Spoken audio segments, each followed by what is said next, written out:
and full of energy ang concert ng Black Eyed Peas kagabi. Ang Pinay member nito na naging kapuso artist na rin, nag-look back kung paano siya na-discover at naging miyembro ng award-winning group. Makichika kay Athena Imperial.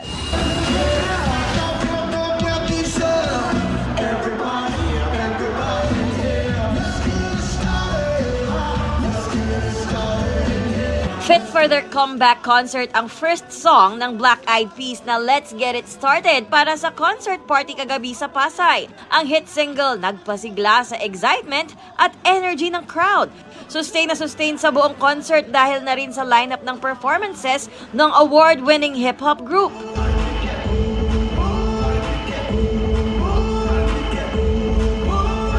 Nakadagdag saya pa ang surprise collab performance ni Sandara Park at Apple Diap. During the concert, BEP's J. Ray Soul proudly announced her Filipino roots. Kinuwento rin niya kung paano siya naging miyembro ng grupo.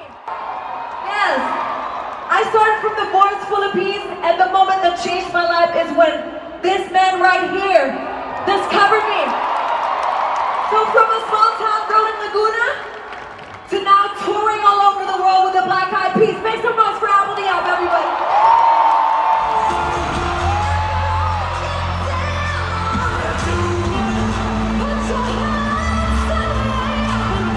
Bago ang concert, sinabi niyang special ang one-night concert dahil magpe-perform siya muli sa harap ng kanyang mga kababayan. Imagine 20 years old ka galing sa Pilipinas and then you step into like a group, a legendary group like that, right? So it's a lot of pressure. That Filipino spirit was in me. Like, you know, us Filipinos, we're fighters, we're resilient, and no matter what, we're gonna show up and show out. Kwento ni J. Ray na pressure siyang tapatan ang former member ng grupo na si Fergie. Pero there's always challenges. Of course, there's a lot of comparisons, but the thing is, like, I'm here to I'm not here to be the next Fergie. I'm here to be J. Ray Soul.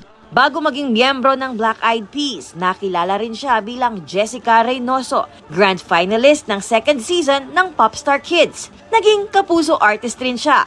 Actually, like, growing up with my singer friends, like, I've built like a family and community nung bata ako sa Popstar Kids. I remember I was performing with Julianne San Jose and Rita.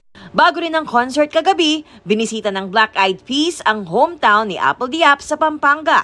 Ibinida ni Apple ang kalyeng ipinangalan sa kanya. And dedicated a street to Apple. And it's just street. At tinakam ang kanilang followers sa mga pagkaing Pinoy na inihanda ng kanyang ina. Yung kanin, chicken adobo, and sinigang.